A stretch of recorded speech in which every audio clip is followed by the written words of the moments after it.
Buen día jóvenes, bienvenidos a otra clase de Biología General. En esta ocasión vamos a desarrollar el tema de metabolismo celular específicamente relacionado con la glucólisis como uno de los primeros pasos de la respiración celular.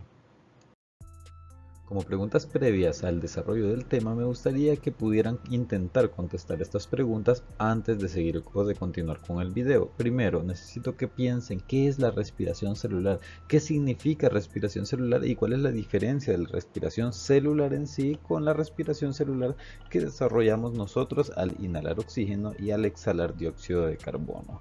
También, otra de las preguntas que es necesaria que nos hagamos es que qué organismos realizan este tipo de respiración celular y en sí qué es la glucólisis como tal, como el proceso que vamos a analizar en esta presentación.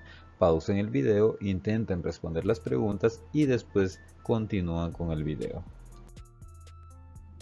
Para comenzar vamos a establecer algunos conceptos generales que ya vimos en algunas otras presentaciones o que ya traemos con información general.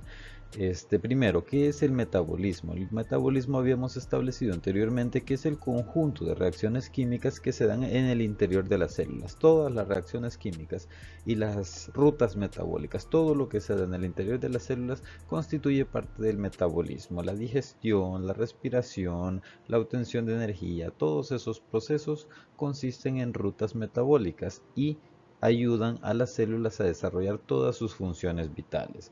Y ahí tenemos dos tipos de reacciones específicas que se pueden dar en este metabolismo. Las reacciones de tipo anabólicas o anabolismo y las reacciones de tipo catabólicas o catabolismo.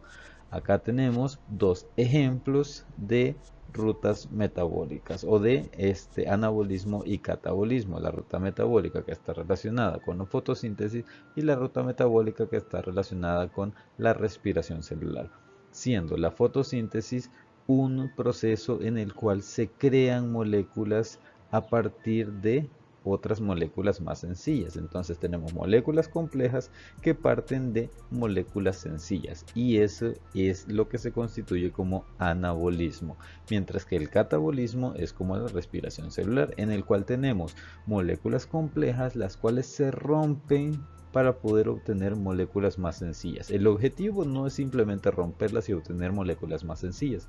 El objetivo en sí es obtener energía a partir de esa descomposición de esas macromoléculas.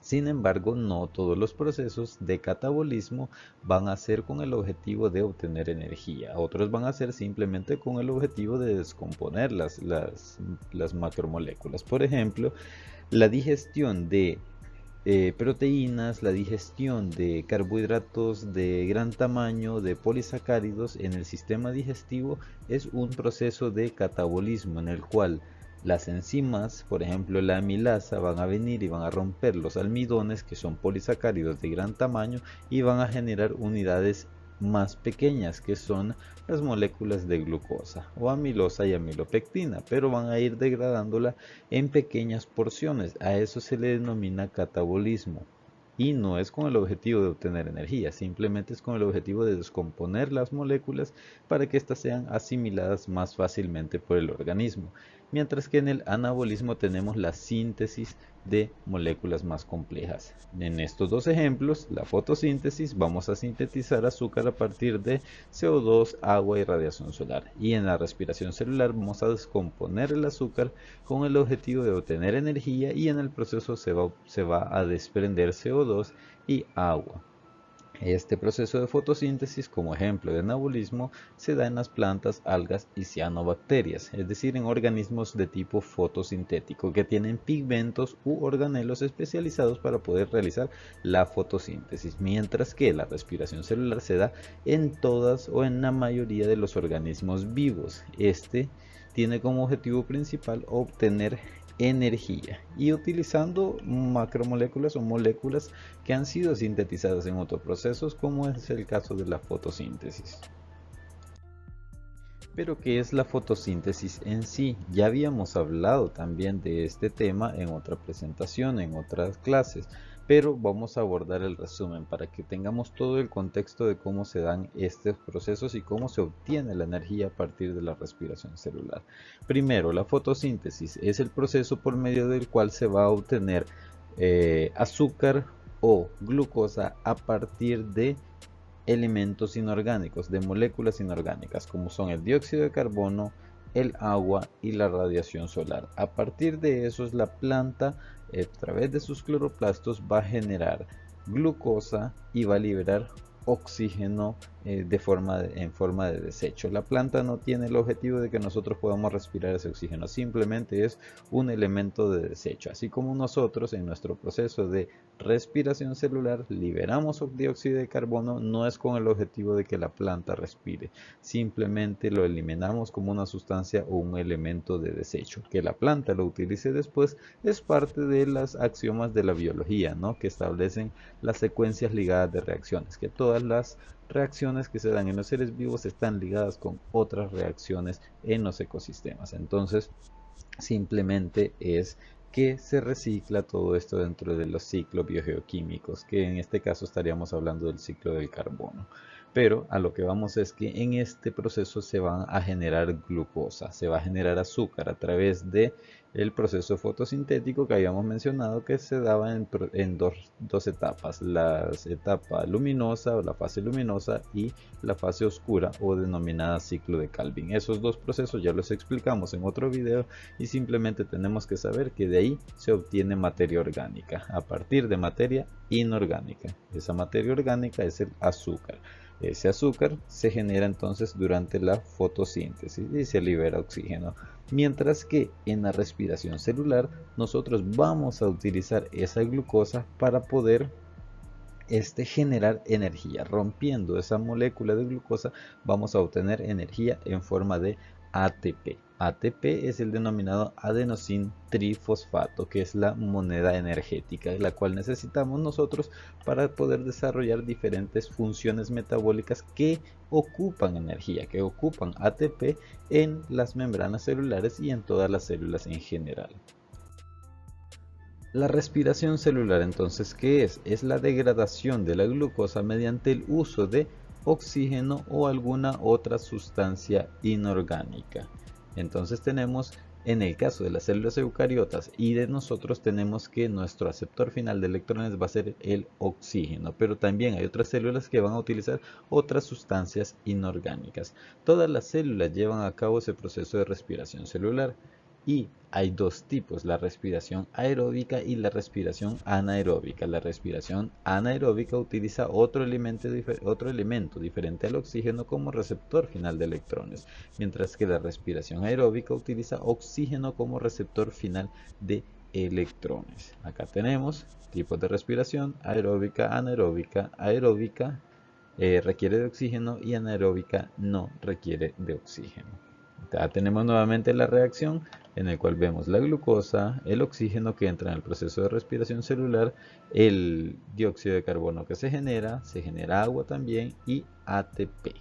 Es decir, pasamos de tener una molécula orgánica, como es esta molécula de glucosa, a tener moléculas inorgánicas, pero con la generación de este adenosín trifosfato, que es el que nos interesa.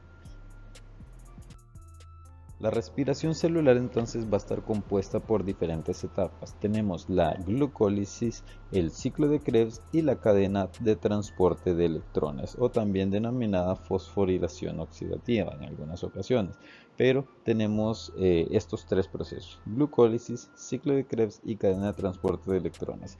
Los más complicados de entender van a ser la glucólisis y el ciclo de Krebs, porque son procesos bastante complejos en el cual se utilizan una gran cantidad de enzimas y las moléculas se van modificando constantemente mientras están en presencia de cada una de estas enzimas. Ahorita nuestro objeto de estudio en esta presentación es únicamente la glucólisis, que es esta que tenemos acá, en donde se van a desarrollar estas reacciones. Primero, la glucólisis. Esto que vamos a ver en esta presentación se desarrolla afuera de las mitocondrias, se desarrolla en el citoplasma o citosol, es decir, afuera, donde no hay presencia de oxígeno. el oxígeno lo vamos a tener directamente en el interior de las mitocondrias. Ahí es donde vamos a tener ya la matriz mitocondrial, en donde se va a desarrollar tanto la formación del acetilcoenzimo A como el ciclo del ácido cítrico o el ciclo de Krebs.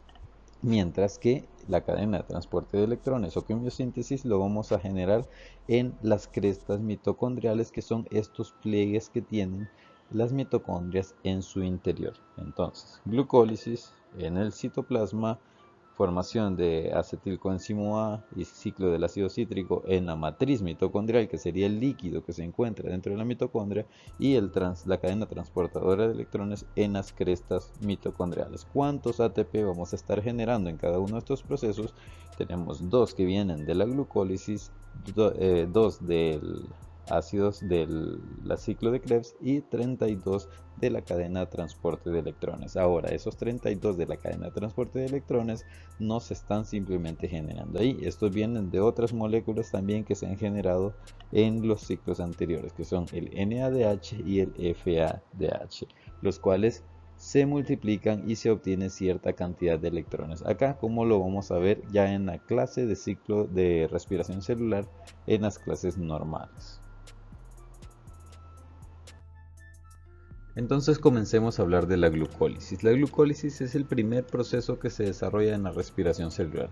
Es un proceso que se da en el citoplasma, como habíamos hablado anteriormente. Es la conversión de glucosa en dos moléculas de ácido pirúvico. Recordemos que la glucosa tiene 6 átomos de carbono. En este caso estamos rompiéndola en 2, entonces cada uno de los productos que vamos a obtener de la glucólisis va a ser de 3 átomos de carbono, y ese se va a denominar ácido pirúvico. Si lo encuentran como piruvato también está bien. ¿Por qué? Porque el piruvato simplemente es la pérdida de uno o dos de los hidrógenos del ácido pirúvico. Entonces lo pueden encontrar de dos formas: ácido pirúvico o en su forma iónica como piruvato. Se consumen en este proceso dos moléculas de ATP, pero se producen 4. ¿Qué significa esto? Significa que en el proceso de la glucólisis vamos a utilizar energía. Esa energía que se va a utilizar va a ser de dos moléculas de ATP. Esas dos moléculas de ATP se van a gastar, pero en el proceso también se van a producir otras 4. Entonces, si reducimos simplemente las dos que se gastaron de las 4 que se generaron, vamos a tener una ganancia neta de 2 ATP en la glucólisis. Tenemos también que el hidrógeno y los electrones se unen a una coenzima ya al final de este proceso de glucólisis, llamada nicotin-adenin dinucleótido, que es el NAD. Este NAD se llama nicotin-adenin dinucleótido reducido cuando se une con ese hidrógeno. Eso es al final del otro proceso, pero lo vamos a ver en la siguiente clase. La glucólisis es de tipo anaeróbica, es decir, no necesita oxígeno para poder desarrollarse. Significa que lo vamos a tener presente tanto en las células que son de tipo aeróbico como en las células que son de tipo anaeróbico. ¿Por qué? Porque se encuentra también en el citoplasma y no dentro de las mitocondrias. Entonces todas las células van a desarrollar glucólisis, pero no todas las células realizan una respiración aeróbica. En las células que se realiza la respiración de tipo anaeróbica vamos a tener el proceso denominado fermentación, y ahí vamos a tener dos tipos: la fermentación alcohólica y la fermentación láctica. Entonces, en esos tipos de células que se da ese tipo de fermentación, vamos a tener que se da la glucólisis, es decir, acá tenemos la membrana celular, la célula en su interior. La glucosa va a entrar a través de los canales especiales para poder penetrar en la membrana celular, va a entrar, va a comenzar su proceso de glucólisis, y al final vamos a tener las moléculas de piruvato. Esas moléculas de piruvato, que van a ser esta de 3 carbonos y esta de 3 carbonos, van a formar parte de dos procesos. Si son células de tipo aeróbica, va a migrar hacia el interior de las mitocondrias, porque dice oxígeno presente, mientras que si son de tipo anaeróbicas, no hay ausencia de oxígeno. Lo que va a suceder es que se va a ir el piruvato al proceso de fermentación, en donde se va a dar lactato o algún tipo de alcohol en el proceso de fermentación. Ahí vamos a obtener energía también, pero es de menor cantidad en comparación a la energía que se puede obtener a partir del tipo de respiración aeróbica en el ciclo de Krebs. Acá tenemos entonces en dónde se van a desarrollar los procesos siguientes después de la glucólisis, en el interior de la mitocondria, tanto en la matriz mitocondrial como en las crestas mitocondriales que están acá. El esquema de la glucólisis lo tenemos acá. La glucosa va a entrar en el proceso de la glucólisis en el citoplasma, ¿no? Va a venir una enzima especial, va a traer ATP, ese ATP va a ser modificado a ADP, es decir, le va a quitar, con ayuda de la enzima le va a quitar a la glucosa, le va a adherir, perdón, a la glucosa un grupo fosfato, y el ATP va a pasar a ser ADP, es decir, este tenía ATP, adenosín trifosfato, tenía 3 grupos fosfato, y acá pasa a ser ADP, adenosín difosfato, pasa a tener 2 grupos fosfato, y es liberado también el grupo fosfato hacia la molécula de la glucosa. Por ejemplo, teníamos la glucosa y ahora es la glucosa 6-fosfato, que significa que en el carbono número 6 de la glucosa se adhirió el grupo fosfato que tenía el ATP con ayuda de la enzima especializada, y así se va a ir dando cada uno de los procesos que vamos a ver en las siguientes 2 láminas. Al final vamos a tener 2 moléculas de piruvato y vamos a obtener estos 2 son gastos de ATP, mientras que estos son generación de ATP y de NADH, que es el nicotín adenil dinucleótido reducido. Vamos a obtener 2 moléculas de estas también, las cuales van a ir a la cadena respiratoria o cadena de transporte de electrones. Estas van a ser convertidas en ATP en esa cadena respiratoria o cadena de transporte de electrones. Veamos acá el paso a paso de la glucólisis. Esto lo pueden hacer escuchando la canción de la glucólisis que está en YouTube. Es el rap de la glucólisis y es bastante fidedigno, se apega bastante a todo el proceso de la glucólisis. Primero, lo que vamos a tener es que se obtiene la glucosa a partir de la degradación de los polisacáridos. Bien, en el caso de las células animales, nosotros vamos a ingerir los polisacáridos, almidones, diferentes carbohidratos. Esos van a ser asimilados, se van a romper en nuestro intestino, van a generar moléculas individuales de glucosa, las cuales van a ir y van a entrar a la célula, van a pasar la membrana plasmática y van a llegar al citoplasma. En el citoplasma van a comenzar el proceso de glucólisis. Esa glucosa va a reaccionar con una enzima denominada exoquinasa. Esa enzima exoquinasa tiene la función de quitarle un grupo fosfato al ATP y pasárselo a la glucosa. Entonces el ATP queda sin un grupo fosfato, generándose así el ADP, adenosín difosfato, ya solo tiene 2 grupos fosfato. Y el fósforo o el grupo fosfato extra se adhirió a la molécula de la glucosa en el carbono número 6 específicamente. Si vemos acá en el esquemita tenemos ese carbono número 6, tenemos 1, 2, 3, 4, 5, 6. En este carbono tenemos el enlace con el doble oxígeno y el enlace con el oxígeno y el grupo fosfato. Entonces en ese carbono es en donde se adhirió el grupo fosfato que se le quitó al ATP. Vean, es en este que está acá. Posteriormente, esa glucosa 6-fosfato va a reaccionar con una enzima denominada glucosa 6-fosfato isomerasa. Cuando hablamos de las enzimas isomerasas es que estas van a ayudar a generar una modificación estructural, es decir, a isomerizar a una molécula. Entonces, en ese proceso de isomerización, la glucosa ya no va a ser una glucosa, sino que va a ser una fructosa. Pasa a tener esta conformación. Siempre es la misma cantidad de carbono, son 6 carbonos los que la componen, pero la forma en la que están unidos los enlaces es distinta. Cuando vimos la clase de carbohidratos vimos que existían la glucosa y la fructosa. Esta es una cetosa y esta es una aldosa. Entonces ahí hay una modificación estructural de esta molécula. Bien. Entonces la isomerasa provoca ese cambio estructural. En el caso de las quinasas, lo que hacen es que ya van a ver que cada una de las quinasas que intervienen en todo el proceso ayudan a traspasar ya sea a quitar o a poner grupos fosfato de las moléculas. Entonces esta exoquinasa participa en esta adhiriéndole el grupo fosfato a la glucosa. Esta isomerasa modifica la glucosa 6-fosfato y la transforma en fructosa 6-fosfato. Luego tenemos que esta fructosa 6-fosfato va a cambiar a fructosa 1,6 bifosfato. Vean acá quién interviene, una fosfofructosa, una fosfofructoquinasa.